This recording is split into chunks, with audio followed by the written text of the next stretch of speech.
Hi, welcome to Edward Box Guitar Tuition. So my classic album inspection today is Queen's debut album, released July 13th, 1973. It's 50 years old today. So prior to being Queen, they were called Smile. You had Brian May, Roger Taylor in that. A guy called Tim Staffel, who actually co-writes track 2 on this album. He left. Freddie Mercury, John Deacon come in, changed the name to Queen on a suggestion of Freddie. And they set about playing the circuit, so to speak, and they get offered downtime at Delane Studios to basically experiment and test out the recording gear. And they demo 5 tracks there. So downtime in studios is when musicians go in to record in the time after a main band's been in. So typically that's the main band will go in the studio starting 10 in the morning or 11, 12 o'clock and finishing 8, 6, 7, 8, 9, 10 at night. The downtimes after that is when a band will get a cheap rate. Quite a lot of albums were made in that time to save money, particularly for younger bands, and younger bands don't mind staying up late and doing music that way. So the opening track was actually demoed at Delane Studios. Then Roy Thomas Baker took an interest in the band, and it was re-recorded at Trident Studios, where the band went to do this album. They weren't too happy with the mix. It took 8 attempts to mix this on the final mixes. They got in Mike Stone to do it. It was only then that Mike Stone's mix got the band hearing what they wanted to hear, and he would become a key collaborator with Roy Thomas Baker. In the history of the band, and Mike Stone would produce Journey and other bands like that, Whitesnake's 1987 album later down the line. So yeah, opening track, Keep Yourself Alive. So this starts off with a cool kind of muted A pedal tone, dum dum dum dum dum, so to speak.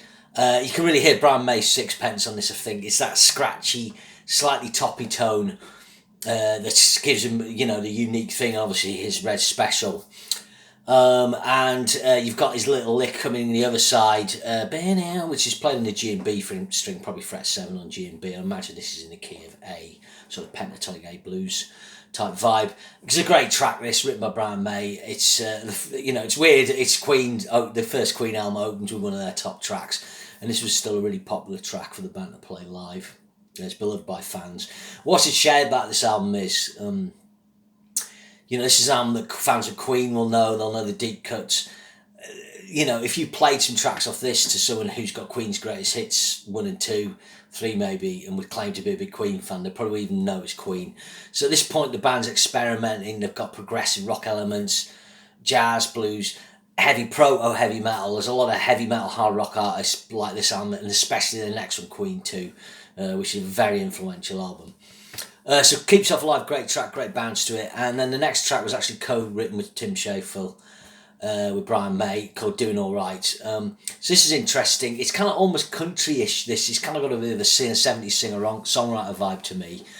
But it's got like a jazzy middle about 1:30, which is interesting. And again, it's that thing, I mean, Queen have always had diverse elements in the music, but the diversity on this song comes where the tracks just kind of change tack, really, and Queen just follow their muse. They've not got a clear idea of how they're going to sound, or necessarily how they want to sound, and they're kind of working that out, and that's what's really interesting about it. Like a lot of early works by bands, they've got a really cool Brian solo. 4 minutes 10, so the tracks on this album, they're pretty reasonable length. Next track's Great King Rack, 5/4. This is a really cool track. It's Freddy composition. I'm looking over, there's just a few notes. But he's got a huge guitar intro, Brian hitting like a big E5 with typical Brian thing, a big delay reverb on. I'm guessing he's kind of using a kind of tape echo. It's got a cool little drum intro, and then a kind of scratchy sort of chromatic line, kind of a Hendrix type chord. I think Hendrix is one of Brian May's, all-time faves.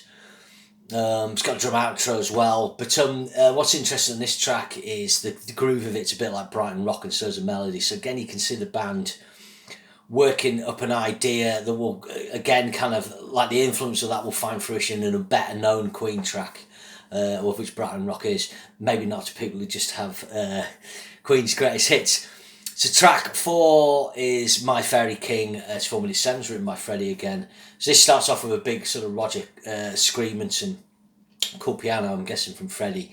But this is set in the land of Rye, back 7 Seas of Rye. I think this was a kind of fantasy land that Freddy created for lyrics. And that's something, that Tolkien-esque influence on early Queen lyrics. Again, you find that in more prevalence on Queen 2 with tracks like Ogre Battle and so on. Again, I suppose that's taking its lead from Zeppelin, tracks like Ramble On, which, basically uses Tolkien as a jump off point. So again, they're kind of mixing in those fantasy elements. And then the high vocal harmonies, probably taking a little bit of cue from Uriah Heep. So the year before this album comes out, Uriah Heep did a Demons and Wizards album. And that has, kind of fantasy lyrical elements. I'm imagining Queen would have been aware of that. I mean, you can hear sort of the few heavy bands that are out there influence this. Obviously, they're probably influenced by Cream, early on in the Hendrix experience. So those two great power trios. Then you can hear a bit of Sabbath sometimes, possibly Uriah Heep, certainly with the high and multi-track harmonies. Obviously Zeppelin, and maybe a little bit of Deep Purple. That's about it. That's about the only heavy music out there. There's obviously the Beatles, and maybe some of the singer-songwriter vibe going around at the time. But just looking at this track, yeah, Brian does a cool thing with harmony volume swells. And again, that's a trademark idea that will come in. I think the recording on this album's a bit muffled. It's not got the clarity. It's got separation, but it hasn't got the clarity of later stuff. But effectively, it's been done on a budget, and it's hugely effective. So that was the end of the original side one. Side two opens with Light. Again, this is a beloved track. I think some people, for some Queen fans, this is their favourite Queen song of all time. 5 minute mark on this, I think you can really hear a Sabbath type of riff, and obviously Tony Iommi and Brian May became great friends later on, so I think Brian's a fan of that. It's bluesy classic rock style, but 4 minutes 20 it almost goes into gospel. Again, there's quite a few religious themes on this album. I'm guessing the lyrics, the liar reference is to kind of betrayal and stuff like that. If you want to read up more of this album, obviously our diehard Queen fans will know a lot more than me, but you've got a Wikipedia page. I've actually got it up here. It just goes into each track and explains a little bit about his origins and things like that. Liar's an all-time classic. Then you've got The Night Comes Down. It's 4 minutes 24. So Brian May writes this, and he freely said that there's quite a lot of Beatles influence on this. Quite interesting lyrics on this, just about getting older, coming out of your teen years, into your 20s, and you get more responsibility, and the title The Night Comes Down is kind of referring to that kind of burden of responsibility, which is quite interesting. The guitar bass intro is interesting on this. You can really hear John Deacon. It almost sounds like a double bass, actually. It's got jazzy chords. It's got an unusual ending with backwards guitars, and again, it's just it's a soft sort of introspective song, but it's kind of got different elements. Again, the band's just prepared to kind of go where their muse takes them. They're not tied into anything, being in one sort of zone. Track 7's Modern Times Rock and Roll. I think he used to play this quite a bit. Roger Taylor writes this. I think what's interesting about this track is two things. It's only 1 minute 48, but it's really up-tempo, and I think, again, a better and more well-known track that it predates is Stone Cold Crazy, so the tempo and the kind of digga type riffing, you can hear how they've taken that idea and done a track like Stone Cold Crazy, which of course was covered by Metallica at the Freddie Mercury tribute. That may have been the first time a lot of people heard that track. Really cool. Then track 8 is Son and Daughter. I was reading up, they kind of stopped playing this track fairly early on, but I think it said like a lot of Queen fans really like it. This is a heavy track. You can really hear the Zepp. It's got a dirty kind of Zepp riff. It actually reminds me of Sweet B-sides a bit as well. So Sweet are kind of not in competition with Queen, but they've got a similarity. Obviously Sweet are glam rock pop band, but their B-sides are heavy, and they do the multi-track harmonies. And there's that argument, who comes first with that? Well, I'd say Uriah Heep. I'd say when Sweet really start getting into that, it's about the same time as Queen. I think kind of Sweet refine it sooner than Queen. And obviously they've actually probably got more budget and so forth because they're a bigger band, but later on Queen will sort of take it a step further and move past them. Take my breath away, the intro of that, incredible vocal production. But yeah, this track really just a heavy groove. You got the kind of stabs and a at the start. Actually, I forgot. I didn't mention Roger Taylor's a big scream at the start of My Fairy Queen. So that's the first time you hear that really high Roger Taylor falsetto. Yeah, it's got big harmonies on this. Really good track. I mean, that's probably like one of the deeper cuts.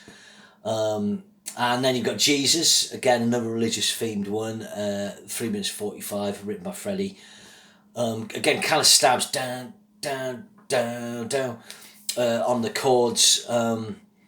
Good track, really good. Again, sort of bringing that little gospel influence. Strange ending. You kind of got harmony vox building up, and then it just kind of slides down as it says the words. World went down, as it were. And then it finishes off with an instrumental version of Seven Seas of Rye. So this is the first time this track was heard. I used to think Seven Seas of Rye was on this album, and then I saw it was on Queen too. I'm like, did they re-record it? But this is an instrumental version. So again, maybe Freddie's had this and he's not yet developed it into a full song. Maybe he's like, oh, they need a track, or well, let's just, oh, Freddie's messing around with that, let's lay this down. In actual fact, it's worth, I'll just look. Yeah, it was half written. Yeah, so it was just like, oh, I've got this idea, so I'm guessing they're like, all right, we can fit in, or we need another track. They lay this down, having the 2 short tracks. And later on, the track that was more developed and then became their first hit single. So that's interesting. So I think having those 2 short tracks as well, although Modern Times Rock and Roll is instrumental, it shows a little bit of Black Sabbath instrumental there, influence there, because Black Sabbath had short instrumental tracks on albums to kind of pad them out, really. So Master Reality and Volume 4 both have tracks that don't last as long and instrumental. So that may be like they're thinking there. But I think ultimately Queen, you can hear like bits of this and that creeping in, but ultimately it sounds, although not yet fully formed, it sounds like Queen. So this album, like, it makes up the first part of Queen's, what I call their rock era.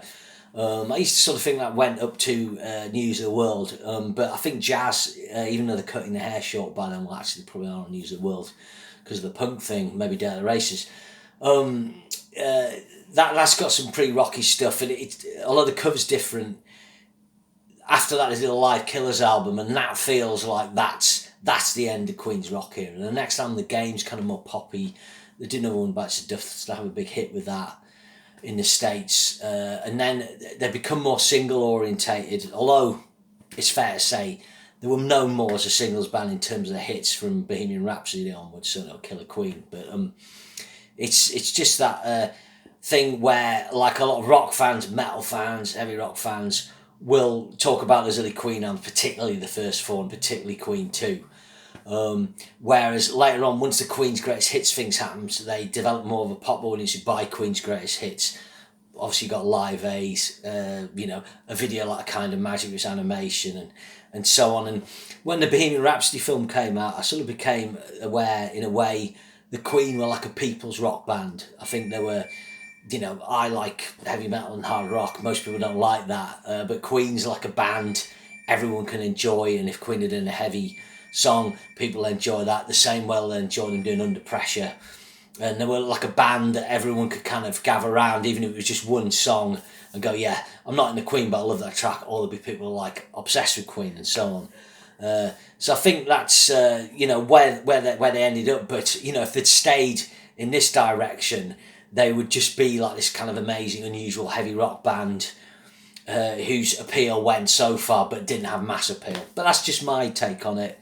So I hope this has been a decent one. This is quite a tricky one for me. I like Queen, but I didn't know this album that well, and I kind of dove into it just to try to get to know it a bit better.